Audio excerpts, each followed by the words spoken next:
तो भारत में पहली बार जनगणना का प्रोग्राम ऑनलाइन होगा। दोस्तों, अगर आप भी जनगणना में भाग लेना चाहते हैं और ये 2011 से अभी तक जनगणना का कार्य पूरा नहीं हुआ था, तो केंद्र सरकार और राज्य सरकार दोनों मिलकर जनगणना का काम 2027 में शुरू करने वाले हैं। मतलब ये 26 में शुरू हो जाएगा। इसका डाटा जो होगा वो 2027 में लागू किया जाएगा। तो दोस्तों, इस बार क्या हो रहा है कि जनगणना जो हो रही है, वैसे लोग आपके घर पर जा के जनगणना का कार्य करते थे, लेकिन इस बार ये डिजिटल जनगणना होगी। डिजिटल जनगणना का मतलब है कि आप अपने मोबाइल से अपने फैमिली का पूरा डाटा प्रोसेस भर सकते हैं और आराम से जनगणना में भाग ले सकते हैं। तो दोस्तों, जो लोग घर पे आते थे वो कुछ लोग ऐसे थे कि जो आपके नाम है, एड्रेस है और ये सारी चीज़ें गलत सलत टाइप कर देते थे, क्योंकि उन लोगों को आपके नाम की स्पेलिंग गलत करनी है, ये सारी चीज़ें कर देते थे। लेकिन इस बार दोस्तों ऐसा नहीं होगा। अगर आप भी अपने मोबाइल फ़ोन से जनगणना में भाग लेना चाहते हैं तो आपके लिए मैं पूरा प्रोसेस बताता हूं कि आप लोगों को कैसे जनगणना करनी है और आपके पूरे फैमिली में सभी लोगों के नाम एकदम करेक्ट लिख सकते हैं आप अपने हिसाब से, तो गलत नहीं होगा। तो दोस्तों, इसका प्रोसेस क्या है, एक मोबाइल फ़ोन से एक ही परिवार की जनगणना होगी। तो दोस्तों, अगर आपने जनगणना का कार्य पूरा किया, उसके बाद में आप लोगों को 11 अंकों की आईडी मिलेगी, जिसमें आप लोगों की ये दिखाएगा कि आपकी जनगणना का कार्य सक्सेसफुल हो चुका है। तो दोस्तों, ये 20 मई से 20 जून तक घर घर जाएंगे लोग और उसकी जनगणना करेंगे। लेकिन अभी ये प्रक्रिया चालू नहीं है। ये 7 मई से आपके मोबाइल पर ऑनलाइन प्रक्रिया चालू कर दी जाएगी और ये सारी चीज़ें आप बहुत ही आसानी से कर सकते हैं और कोई भी ऐसी दिक्कत नहीं होने वाली है। तो घर बैठे जनगणना, डिजिटल जनगणना में भाग ले सकते हैं और पूरी जानकारी के साथ बने रहिए। इस वीडियो में आपको बताते हैं कि आखिर जनगणना का प्रोसेस आप लोग अपने मोबाइल फ़ोन से कैसे कर सकते हैं। 7 मई से ये जनगणना चालू हो जाएगी और आप आसानी से भाग ले सकते हैं और जनगणना का कार्य आप अपने घर की जनगणना डिजिटल यानी घर बैठे पूरी कर सकते हैं। तो चलिए दोस्तों, बगैर देर के वीडियो स्टार्ट करते हैं और आपको प्रोसेस बताते हैं कि आखिर जनगणना कैसी होगी। तो दोस्तों, 21 मई तक आप स्वचालित जनगणना कर सकते हैं। इसके बाद में 22 मई से लोग जाएंगे आपके घर पर। अगर आप मोबाइल फ़ोन से नहीं कर पाते हैं तो आप लोगों के घर पर जाकर लोग जनगणना का कार्य पूरा करेंगे।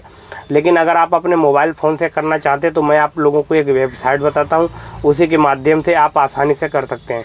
उसमें दोस्तों 33 सवाल पूछे जाएंगे, जिसके आप लोगों को एक एक करके ऑप्शन बाई ऑप्शन आएंगे। उसमें आप लोगों को अपनी डिटेल वगैरह फिल करनी है और आप आसानी से कर सकते हैं। तो दोस्तों, इसके लिए आपको SECEN और SUS.government.in पर आप आसानी से जाकर के जनगणना का कार्य पूरा कर सकते हैं। दोस्तों, पूरा पोर्टल में आप लोगों को ये वेबसाइट में साइड में आप लोगों को लिंक दे रहा हूँ, इस पर आप क्लिक कर सकते हैं या फिर आप डिस्क्रिप्शन में जा कर के मैं इसका लिंक अवेलेबल कर दूंगा। आप आसानी से उस पर क्लिक करके ये 7 मई के बाद में अपना प्रोसेस पूरा कर सकते हैं और जनगणना का कार्य आप कंप्लीट कर सकते हैं। तो दोस्तों, इससे बहुत ही ज़्यादा फ़ायदा होने वाला है, क्योंकि आप लोगों ने देखा होगा कि 2011 में जिन लोगों के जनगणना में नाम थे उन्हें बहुत सी सारी चीज़ों का फ़ायदा हुआ। जैसे LPG गैस सिलेंडर की बात की जाए या फिर उज्ज्वला योजना ये है, या फिर PM आवास योजना की बात की जाए, या फिर विद्युत कनेक्शन की बात की जाए। तो दोस्तों, ये सारी चीज़ें को फ़ायदा होता है अगर आप लोगों ने जनगणना किया होगा। तो इसमें अब पंजीकरण के बाद अब इसका प्रोसेस मैं आप लोगों को बताता हूँ कि ये आखिर सबसे पहले आप लोगों को क्या करना होगा। जो मैंने आपको पोर्टल बताया उसमें सबसे पहले पोर्टल पर जाना है। वहाँ पर सबसे पहले राज्य का नाम चयन करना है, उसके बाद में मुखिया का नाम, मोबाइल नंबर, ईमेल आईडी और ये सारी चीज़ें आप लोगों को दर्ज करनी है। और उसके बाद में सिर्फ एक मोबाइल नंबर डालना होगा। उस मोबाइल नंबर पर सत्यापन के लिए OTP आएगा, आपको OTP दर्ज करना है और अपनी पसंद की भाषा चुननी है, जिसके बाद में बदली जा सकती है। इसके बाद अपने पूरा परिवार का डेटा भरना है। साथ ही मानचित्र पर लाल मार्क की खींचकर मतलब अपने घर की सटीक लोकेशन भी तय करनी होगी। स्वगणना के दौरान मकान और परिवार से जुड़ी सभी सवालों के जवाब देने होंगे।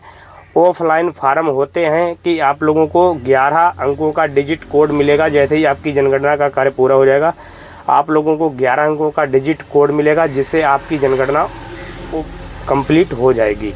तो दोस्तों ये सारी चीज़ें होने के बाद आपको एसएमएस या ईमेल के माध्यम से ये सारी चीज़ें मिलेंगी। स्व जनगणना के बाद में 22 मई से 20 जून तक घर घर जाकर लोग भी ये सारी चीज़ें करेंगे। अगर आप लोग जनगणना डिजिटल जनगणना में भाग नहीं ले पाते तो आप लोगों के घर पर जाकर ये सारे लोग जाकर काम करेंगे और ये सारी चीज़ों पर आप लोगों को अच्छे से बताएंगे। तो दोस्तों ये जब से देश आज़ाद हुआ तब से पहली बार स्व जनगणना हो रही है, मतलब अपने घर पर ही अपने घर पर बैठे बैठे अपने फ़ोन से जनगणना का कार्य पूरा कर सकते हैं। तो दोस्तों इसका प्रोसेस आप लोगों को मैं बताऊंगा। अभी 7 मई के बाद में ये जनगणना जैसे शुरू होगा, इसका पोर्टल ऑनलाइन होगा, मैं तुरंत उसमें आप लोगों को सिखाऊंगा फिर से। तो ये सारी चीज़ें थी। अभी जनगणना का पंजीकरण चालू होने वाला है 7 मई से, और अगर आप भी जनगणना घर बैठे करना चाहते हैं अपने परिवार की, तो दोस्तों इस वीडियो को बहुत ही ज़्यादा शेयर करिए और लाइक करिए। ये सारी चीज़ें सभी को शेयर करिए ताकि ज़्यादा से ज़्यादा लोगों को इसकी जानकारी हो सके और कोई भी परिवार वंचित ना रहे किसी भी योजना से। तो दोस्तों जय हिंद, वंदे मातरम।